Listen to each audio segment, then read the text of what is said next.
Hi friends, welcome back to session 2 of our chapter A Horse and Two Goats. So let's continue from page number 53, last para. By thus humoring the shopman, Muni could always ask for one or two items of food. तो last session में हम लोगों ने पढ़ा कि मुनि एक दुकानदार के पास जाता है, दुकानदार उसके ऊपर कुछ बेइज्जत करने वाला कमेंट करता है तो भी मुनि उस बात का बुरा नहीं मानता और उसको अपीस करने की कोशिश करता है।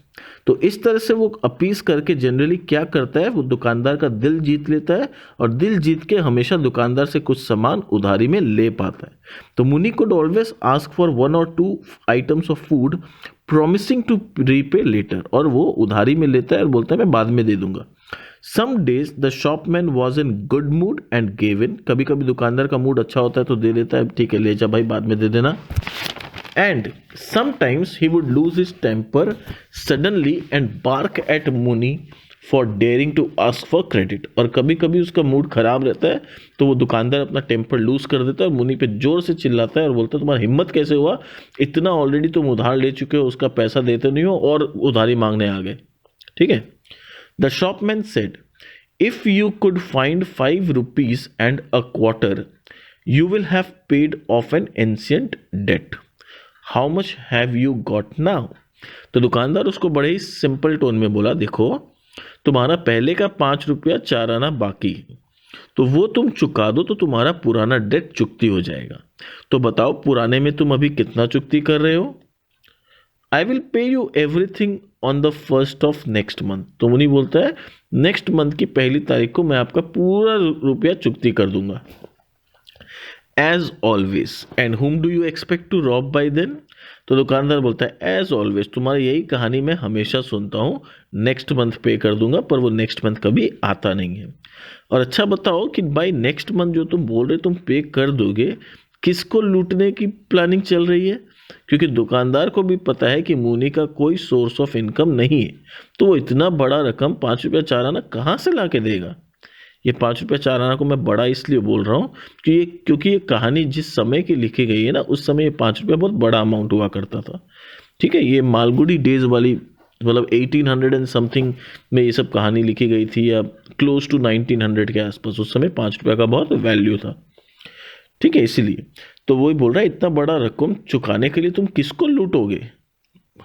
मुनि फेल्ट कॉट, तो मुनि समझ गया कि दुकानदार को तो मेरा सारा सच्चाई पता है कि मेरे पास तो कोई कमाने का जरिया नहीं है, मैं इसको कहाँ से इतना बड़ा रकम चुका के दूंगा। तो Muni felt caught and mumbled my daughter has sent word that she will be sending me money. बोला मेरी बेटी का खत आया था कि वो मेरे से कुछ रुपया भेजेगी। Have you a daughter sneered the shopman. Shopman बोला तुम्हारी बेटी कब से हो गई, मुझे तो नहीं पता कि तुम्हारी कोई बेटी है। And she is sending you money for what purpose में आई नो। और वो बेटी तुम्हें पैसा भेज रही है, किस लिए बताओ। बर्थडे 50th बर्थडे सेड मुनि। मुनि अरे मेरा 50वां जन्मदिन है। Birthday how old are you. तो दुकानदार बोला तुम्हारा बर्थडे, अच्छा तुम्हारा उम्र कितना है। मुनि repeated weekly not being sure of himself. और मुनि दोबारा रिपीट किया नॉट बीइंग श्योर, खुद श्योर नहीं है कि उसका उम्र कितना है। तो बोला शायद 50। He always calculated his age from the time of great famine when he stood as high as a parapet around the village well. तो वो हमेशा अपना एज को काउंट करता था कब से, जिस दिन ग्रेट फेमाइन हुआ था और वो एक पैरापेट के जितना लंबा उस विलेज वेल के बगल में जो पैरापेट है उतना बड़ा हुआ करता था, यानी वो उस हाइट में बहुत छोटा हुआ करता था। But who could calculate such things accurately nowadays with so many famines occurring? पर मुनि बोलता है पर आजकल तो इतना फेमाइन होता है कि कौन एक्यूरेटली कैलकुलेट कर सकता है। The shopman felt encouraged when other customers stood around to watch the comment.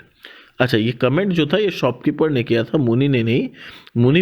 वो शॉपकीपर बोल रहा है आजकल तो इतना फेमाइन होता है तो कौन अपना उम्र करेक्टली, तुम वो फेमाइन से काउंट कर रहे हो तो फेमाइन तो कितना सारा ही होता है, तो कौन अपना उम्र सही से कैलकुलेट कर सकता है। और जब आसपास के और भी कुछ कस्टमर्स लोग दुकानदार को सपोर्ट करने लगे तो दुकानदार और इनकरेज फील हुआ ये सब बात करने के लिए।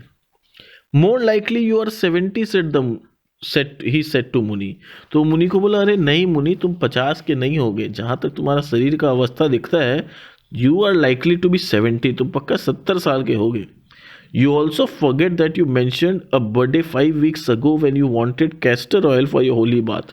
बोला कि और मुझे कैसे पता कि तुम 70 के होगे, क्योंकि तुम्हारा याददाश्त इतना कमजोर होते जा रहा है ना दिन पे दिन, कि तुम भूल गए हो कि 5 हफ्ता पहले ही तुमने अपना बर्थडे मनाया था, जब तुम्हें मुझसे कैस्टर ऑयल लेना था और तुमने कहा था कि अरे मुझे कैस्टर ऑयल चाहिए क्योंकि आज मेरा बर्थडे है और मैं होली बात करूंगा कैस्टर ऑयल से।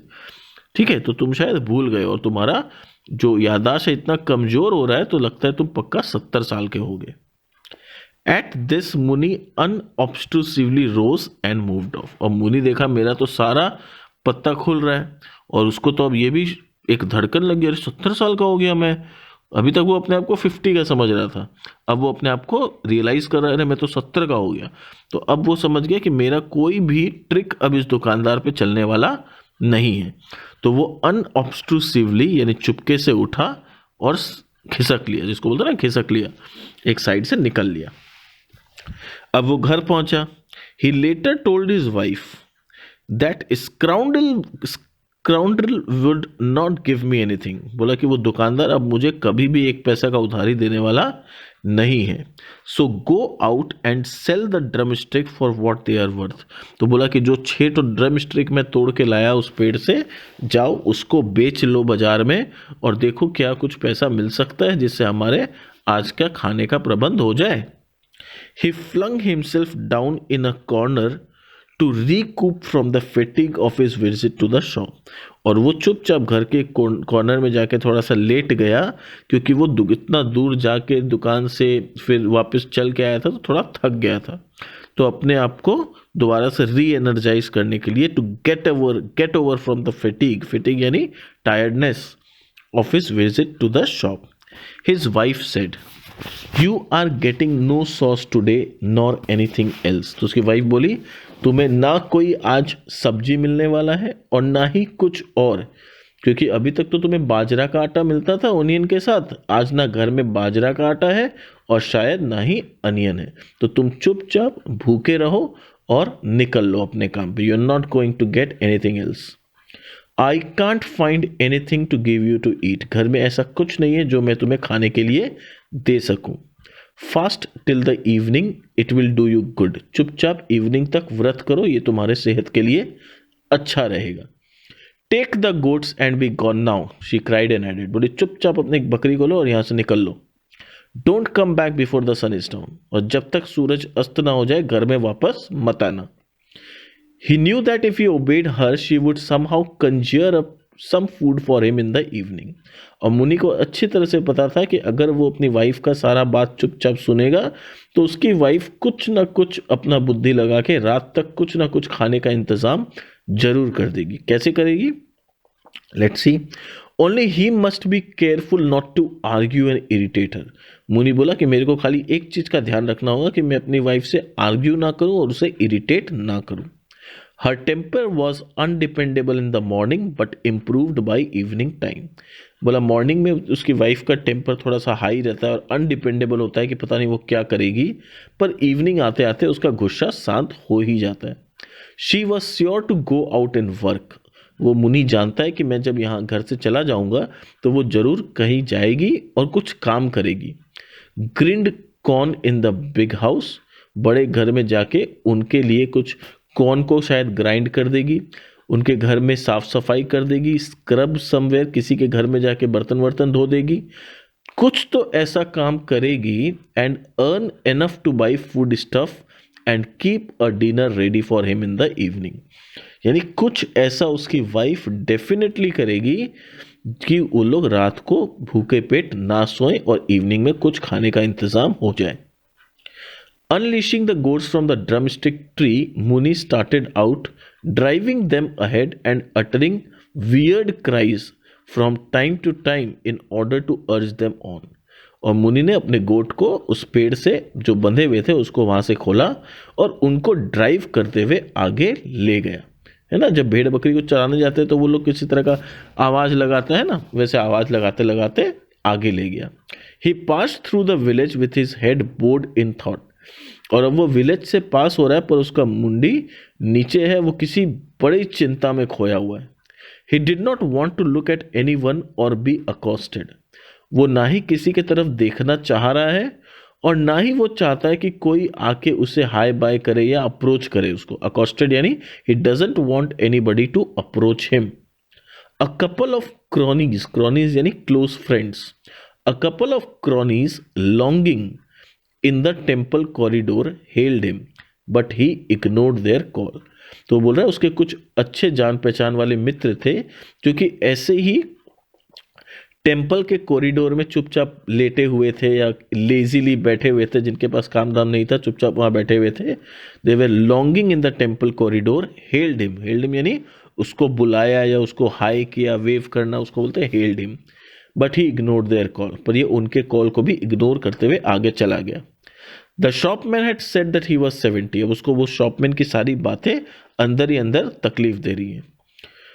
शॉपमैन हैड सेड, वो बोल रहा है शॉपमैन ने बोला कि मैं 70 साल का हो गया हूं. At 71 only waited to be summoned by God. बोला जब कोई इंसान 70 साल का हो जाता है वो सिर्फ भगवान के बुलावे का इंतजार करता है. When he was dead, what would his wife do? और उसको ये चिंता हो रहा है कि जब मैं मर जाऊंगा तो मेरी वाइफ का क्या होगा. They had lived in each other's company since they were children.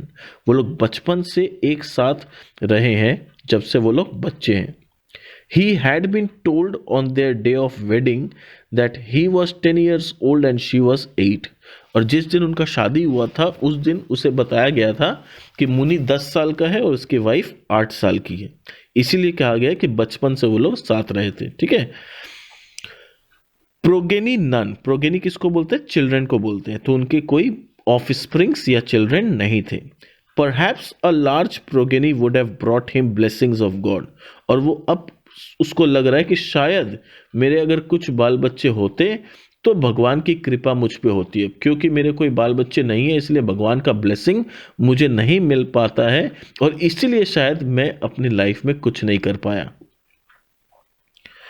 Only on the outskirts did he lift his head and looked up. अब जब एकदम विलेज के बाहर पहुंच गया आउटस्कर्ट में तब जो अपना मुंडी उठा के ऊपर की तरफ देखा. He urged and bullied the goats until they meandered along to the foot of the horse statue on the edge of the village. यानी वो अर्ज किया और गोट्स को थोड़ा सा बुली किया. फिर थोड़ा देर बाद गोट अपने आप ही meandered यानी follow the road along यानी गोट को अपना रास्ता समझ में आ गया. वो खुद ही चुपचाप चलते चलते चलते चलते कहाँ पहुंच गए, to the foot of the horse statue. यानी एक बड़ा सा हॉर्स का स्टैचू है जहाँ पर वो पेडिस्टल में चुपचाप बैठता है हर रोज. वहां पर गोट पहुंच गए एंड वो स्टैचू कहाँ था, on the edge of the village यानी विलेज के एकदम लास्ट में था.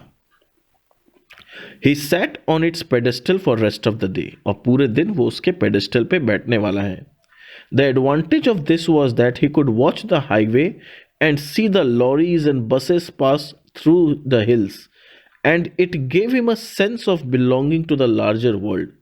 अब यहाँ पर इस आउटस्कर्ट में इस पेडिस्टल के ऊपर बैठने का उसको फायदा क्या होता है कि वो रास्ता से हाईवे से गुजरने वाली लॉरीज और बसेस इन सबको देख पाता है और उससे ये अपना वाला फीलिंग आता है कि कहीं ना कहीं मैं भी इस बड़ी दुनिया का एक हिस्सा हूं. वरना वो तो आज तक अपने गांव से कभी बाहर निकला ही नहीं, वो बाहर की दुनिया जानता ही नहीं है. तो उसको ऐसा महसूस होता है कि ऐसा है, कुछ तो है कि मैं भी इस दुनिया का हिस्सा हूं. I am a part of this larger world. The pedestal of the statue was broad enough for him to move around as the sun travelled up. और ये पेडेस्टल काफ़ी चौड़ा था और जैसे जैसे सूरज का डायरेक्शन चेंज होता था ये भी अपने आप को उसके अकॉर्डिंग चेंज कर पाता था. एंड वेस्टवर्ड, और he could also crouch under the belly of the horse for a shade.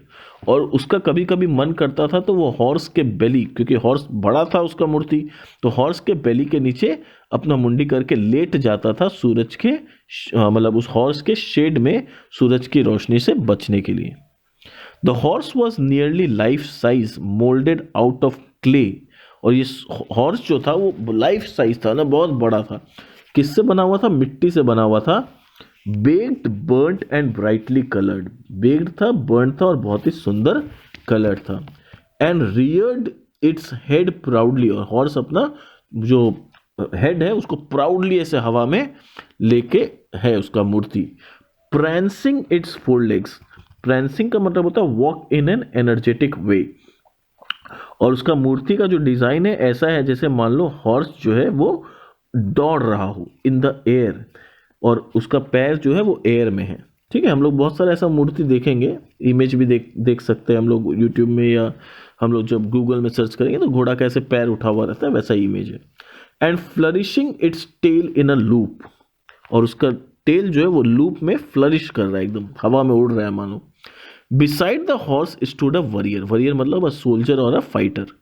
Beside the horse stood a warrior with scythe like moustache. Scythe like moustache का मतलब होता है a long curve with a sharp edge, यानी curve था उसके moustache में और last का जो एज था वो बहुत ही शार्प था, वैसा मुस्टैच था। Bulging eyes and aquiline nose, aquiline nose का मतलब होता है ईगल लाइक नोज।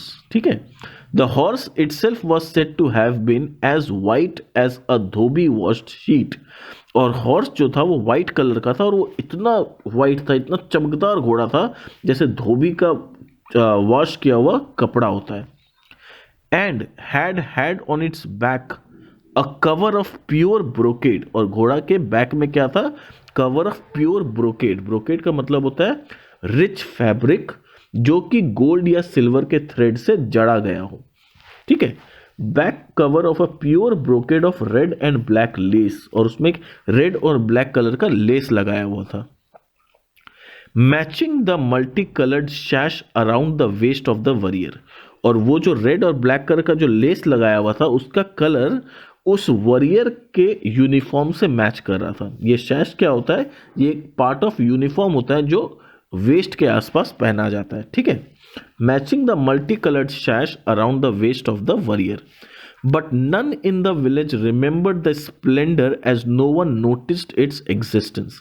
पर आज इस विलेज में कोई इस घोड़े को नोटिस करने वाला नहीं है, क्योंकि किसी को मतलब कोई घर मतलब किसी को ये सब बाहर की बातों में इंटरेस्ट ही नहीं।